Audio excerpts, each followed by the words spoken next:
नमस्कार। विश्व गुरुदीप आश्रम शोध संस्थान द्वारा इन शारदीय नवरात्राओं के अवसर पर वाल्मीकि रामायण के संदर्भ में राघव ख्याति पर हम लोग 9 दिवसीय चर्चा करेंगे। एक वार्तावली का प्रसारण होगा। इसमें हम प्रतिदिन वाल्मीकि रामायण के आधार पर प्रत्येक कांड के संदर्भ में चर्चा करेंगे। आज प्रथम दिन हम जो चर्चा करने जा रहे हैं वो भगवान श्री राम के वंश के बारे में चर्चा है और इस चर्चा में हमारे साथ आज जो अतिथि हैं वो प्रोफेसर श्री रामदेव शाहू है। तो प्रोफेसर साहब, मेरा आपसे पहला प्रश्न यही है कि भगवान श्री राम का वंश है वो कहाँ से शुरू होता है? भगवान राम का वंश अनेक नामों से विख्यात रहा है और उसका कारण ये है कि वंश में जो जो प्रसिद्ध राजा होते हैं जी, उनके नाम से वंश को प्रसिद्धि मिल जाती है। और वैसे क्या है कि वंशों का जो प्रारंभ हुआ है तो वंशों का प्रारंभ तो क्या है कि मानवीय संतति के रूप में जो होता है वो मनु से ही होता है। मनु से ही वंशों का प्रारंभ होता है। कोई भी वंश हो वो मनु से ही चलेगा। हाँ, यानी प्रत्येक वंश जब भी सृष्टि के अंदर प्रारंभ हुआ है तो मनु से ही प्रारंभ हुआ है। प्रथम व्यक्ति वही है। हाँ, अब हमारे यहाँ जो क्या है कि वैसे तो क्या है कि मनु जो है प्रत्येक मनवंतर में अलग अलग मनु बताए गए हैं, जिनमें 2 मनु की सबसे अधिक प्रतिष्ठा रही है। एक स्वयंभू मनु है और एक है वैवस्वत मनु। और देखा जाए तो इस वंश को भी यदि ऊपर से देखा जाए जी कि भाई मनु कहाँ से आ गए, ये भी कहीं से आए होंगे, तो देखिए कश्यप से ही ये उत्पन्न हुए हैं, जिनके बारे में भी मैं कई बार आपको वेद विज्ञान चर्चा में अंतर भी मैं बता चुका हूँ कि ये जो कश्यप, हाँ, कि ये जो है ऋषि थे। और ऋषि चूंकि क्या है कि आग्नेय स्वरूप वाले होते हैं लेकिन बाद में अवतरित होते हैं जी। तो कश्यप जो अवतरित हुए उन कश्यप से ही मनु का जन्म है और मनु से फिर आगे जन्म जो है वो वंश चले हैं। तो देखिए कश्यप से मनु कैसे पैदा हुए जी। तो कश्यप की पत्नी का नाम अदिति है और कश्यप और अदिति से 12 आदित्य उत्पन्न होते हैं, यानी 12 जो पुत्र हैं, पुत्र माने गए हैं वो 12 हैं और उनको आदित्य कहते हैं जी। उन आदित्यों में एक आदित्य का नाम है विवस्वान जी। इस विवस्वान से जो मनु उत्पन्न हुए वो वैवस्वत मनु कहलाते हैं जी। विवस्वान के पुत्र होने से उनको वैवस्वत कहा गया। तो ये जो सूर्यवंश का जो प्रसार हुआ है, सूर्यवंश का जो उद्भव हुआ है वो भी इस वैवस्वत मनु से ही हुआ है जी। अब ये जो वैवस्वत मनु थे ये उत्पन्न हुए तो विवस्वान से ये मनु ही उत्पन्न नहीं हुए, और भी उत्पन्न हुए उनसे, क्योंकि इनकी 3 पत्नियां थी जी। इन 3 पत्नियों में देखिए एक का नाम राज्ञी है, एक का नाम प्रभा है और एक विश्वकर्मा की पुत्री है, उसको संज्ञा नाम है लेकिन उसको त्वष्टा की पुत्री होने से त्वाष्ट्री भी कहते हैं। तो ये 3 पत्नियां जो है विवस्वान की थी। तो उनमें से देखिए जो राज्ञी थी उससे एक रेवत नाम के जो है वो पुत्र उत्पन्न हुए जी। और उनका वंश अलग चला। दूसरी क्या है कि जो प्रभा थी तो प्रभा से क्या है कि प्रभात नाम का एक पुत्र हुआ, उसका वंश भी अलग चला। और इसके बाद में क्या है कि फिर संज्ञा थी। संज्ञा के क्या है कि 3 संतानें हुई जी। इनमें ज्येष्ठ संतान मनु थी, उसके बाद में उससे जो कनिष्ठ संतान है वो यम है और यम के साथ ही उसकी बहन है यमी जो बाद में यमुना नदी के रूप में परिणत हो गई।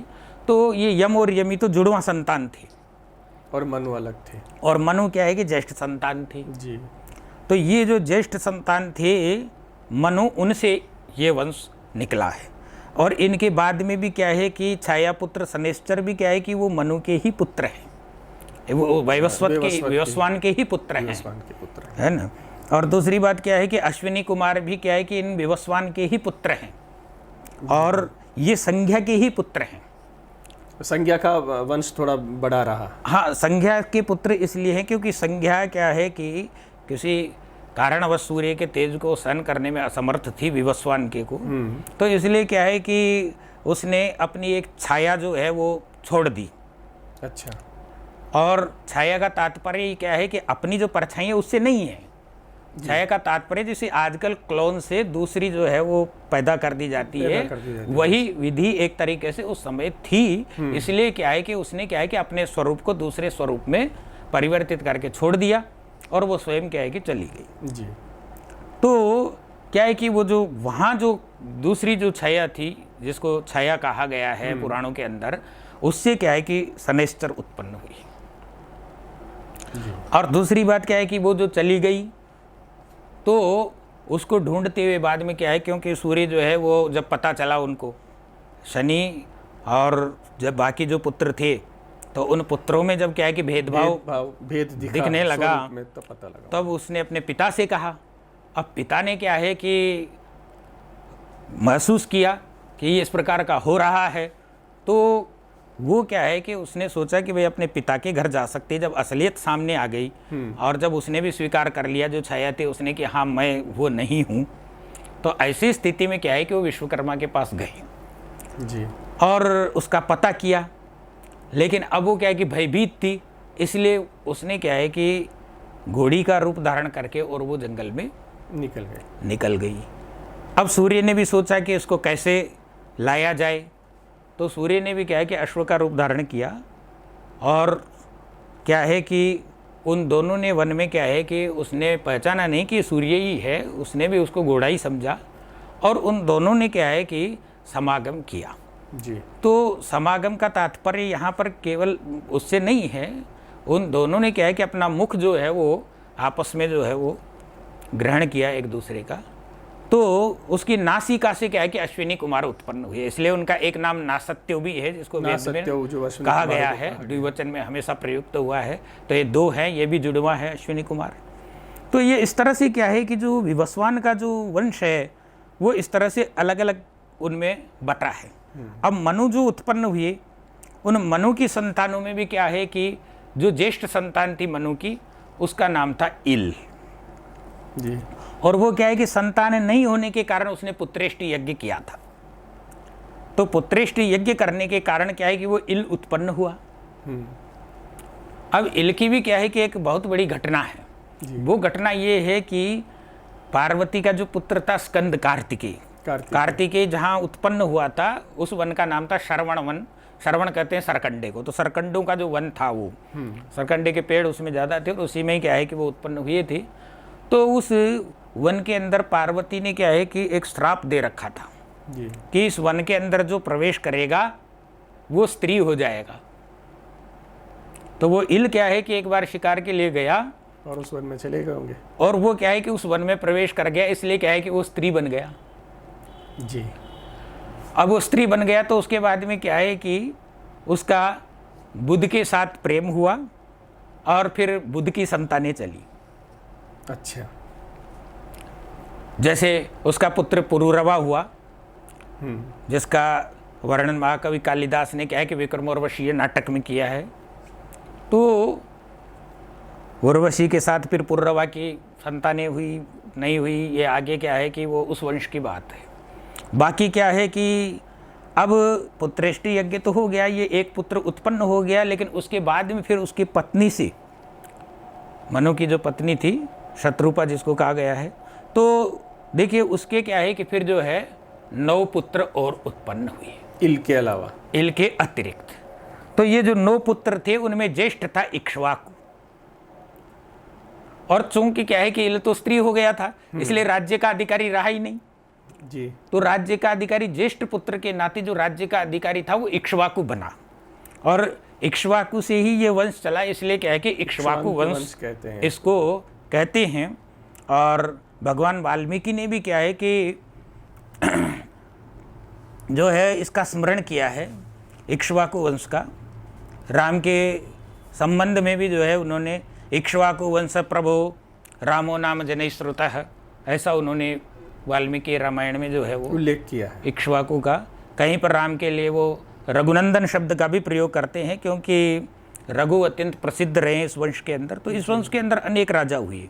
तो देखिए इक्ष्वाकु से सूर्यवंश जो है वो विस्तृत हुआ और इक्ष्वाकु पहले राजा थे और मनु ने इनको जो राज्य प्रदान किया था वो मध्य देश का राज्य प्राप्त किया था। मध्य देश में मालवा का क्षेत्र आता है उस समय अयोध्या राजधानी नहीं थी। अयोध्या राजधानी हरिश्चंद्र के समय में बनी। जी। हरिश्चंद्र ने क्या है कि अयोध्या को राजधानी बनाया था। तो देखिए ये बहुत जो है इक्ष्वाकु का प्रताप इतना था कि उनके नाम से ये वंश प्रसरित हुआ। इसके बाद फिर दूसरे जो राजा हुए इस पीढ़ी में, जो मुख्य राजा हुए सूर्यवंश के अंदर, उनमें पृथु का नाम लिया जा सकता है। जी। पृथु उल्लेखनीय राजा हुए जिन्होंने क्या है कि पृथ्वी का बहुत विस्तार किया, साम्राज्य का विस्तार किया और अनेक क्या है कि धन धान्य से संपन्न पृथ्वी रही इनके समय में, किसी प्रकार का कोई अकाल नहीं हुआ। तो इसलिए क्या है कि पृथु की जो ख्याति थी वो बहुत अधिक फैली। और पृथु के बाद में फिर जो उल्लेखनीय राजा हुए वो हुए मानधाता। मानधाता क्या है कि सत्यवादी राजा थे, सत्य की प्रतिष्ठा इन्होंने इतनी बढ़ाई कि इसके बाद में मानधाता का नाम क्या है कि युग युगांतर तक चलता रहा। और उनकी कई कहानियाँ भी क्या है कि लोक में प्रसिद्ध हुई। इक्ष्वाकु और पृथु की उतनी कहानियाँ प्रचलित नहीं है जितनी मानधाता की प्रचलित हुई, यानी जन सामान्य के अंदर भी मानधाता का नाम जो है बहुत प्रसिद्धि प्राप्त किया। इसके बाद में देखिए फिर सगर हुए। तो सगर के बारे में तो आप जानते ही हैं, सगर ने जो यज्ञ किया था जी, और उसके जो 60,000 पुत्र जो है वो उसमें जो है गए थे यज्ञ की रक्षा के लिए भी, क्या है कि जो है इनके पुत्र पौत्र जो है वहाँ पर गए थे।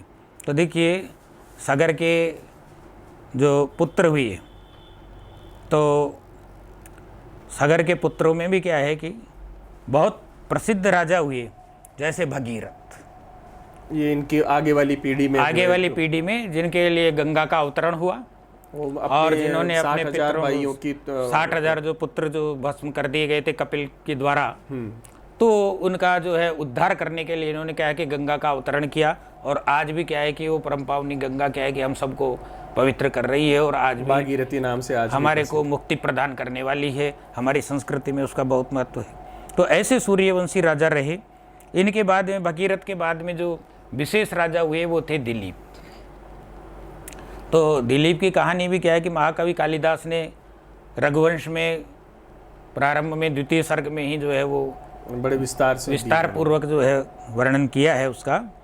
और दिलीप के भी संतान नहीं थी, इसीलिए क्या है कि वहाँ गुरु से वो लाते और कामधेनु की सेवा करने से उनको क्या है कि पुत्र की प्राप्ति होती है। तो वंश चिंता तो देखिए प्रारंभ से सबको ही रही है, क्योंकि वंश कैसे चलेगा जी। और राजाओं को तो क्या है कि विशेष करके वंश की चिंता इसलिए रही कि उनका राज्य का अधिकारी कौन बनेगा यदि वंश नहीं होगा तो, क्योंकि जो है राजवंश परंपरा थी, राजतंत्र प्रणाली ही उस समय प्रचलित थी। तो देखिए दिलीप के फिर रघु उत्पन्न हुई और रघु का वर्णन भी क्या है कि उन्होंने बड़े विस्तार से किया है कालिदास ने। तो रघु उल्लेखनीय राजा हुए, इन्होंने भी यज्ञ किया और विश्वजित यज्ञ के कर्ता के रूप में भी क्या है कि प्रसिद्ध रहे हैं। और ये अत्यधिक दानी थे, इसलिए इनकी दानशीलता का वर्णन भी जो है वो प्रसिद्धि उसके कारण भी बहुत फैली जी। फिर रघु के पुत्र अज हुए। अज क्या है कि योद्धा थे, इन्होंने अनेक युद्ध किए। इनके युद्धों का वर्णन अनेक स्थानों पर प्राप्त होता है, पुराणों में भी प्राप्त होता है। और अज के पुत्र हुए दशरथ, जिनका विशेष विवरण क्या है कि वो राम के चरित्र के साथ जुड़ा हुआ है, क्योंकि दशरथ के पुत्र ही श्री राम रहे हैं जी। तो इसलिए क्या है कि श्री राम का ये जो वंश है उस वंश परंपरा में हुआ है, जो कश्यप से प्रारंभ हुआ था और जो वैवस्वत मनु से प्रारंभ हुआ था, या जो इक्ष्वाकु से प्रारंभ हुआ था, और जिसमें ये विशेष राजा हुए। इसलिए क्या है कि इसको सूर्यवंश भी कहते हैं, क्योंकि विवस्वान क्या है कि वो सूर्य का ही एक भाग है, यूँ मान लीजिए, क्योंकि द्वादश आदित्यों को मिलकर के क्या है कि सूर्य कहा गया है। और वैसे क्या है कि विवस्वान सूर्य का पर्याय भी है जी, तो इसलिए क्या है कि सूर्यवंश कहा गया है। और बाद में जो जैसे जैसे प्रतिष्ठा मिली वैसे इक्ष्वाकु वंश भी कहा गया है, रघुवंश भी कहा गया है। तो ये इस प्रकार से। और हमारे साहित्य में तो क्या है कि पर्यायवाची जो नाम होते हैं, जैसे सूर्य का नाम है तो हयवंश भी लिख दिया है कहीं पर, हालांकि है का अर्थ घोड़ा भी होता है, लेकिन क्या है कि पर्याय से भी नाम जो है वो लिख रख दिए दिए गए जाते हैं। तो ये इस प्रकार से क्या है कि सूर्यवंश का जो वर्णन किया गया है उससे ये प्रतीत होता है कि ये राजवंश क्या है कि अत्यधिक श्रेष्ठ रहा, जिसकी कई पीढ़ियाँ जो है वो विशेष अपने जो है प्रजानुरंजन के लिए प्रसिद्ध रही है। क्योंकि नात्म सुखे सुखम राज्य वाली जो बात हमारे यहाँ क्या है कि शास्त्रकारों ने राजनीति के संबंध में कही है, उसका अनुपालन ये राजा लोग करते रहे हैं। और राम राज्य को आज भी याद किया जाता है, राम राज्य के आदर्श को क्या है कि आज के राजनेता भी जानते हैं और राजनीति में भी ये पढ़ाया जाता है। तो ये क्या है कि राम की प्रसिद्धि का महत्वपूर्ण कारण उनके ऐसे उत्कृष्ट वंश में उत्पन्न होना रहा है। जी, आप बिल्कुल सही कह रहे हैं। और आज की चर्चा में हमने भगवान श्री राम के वंश की जानकारी प्राप्त की। और ये सूर्य वंश है, ये इक्ष्वाकु वंश है, ये रघु वंश है, क्योंकि जैसे ख्याति आती रही उन्हीं के नाम से आगे चलता रहा। हरिश्चंद्र जैसे सत्यवादी राजा भी इस वंश के अंश रहे हैं। तो इतनी अच्छी जानकारी आपने हमको दी, इसके लिए आपका बहुत बहुत धन्यवाद।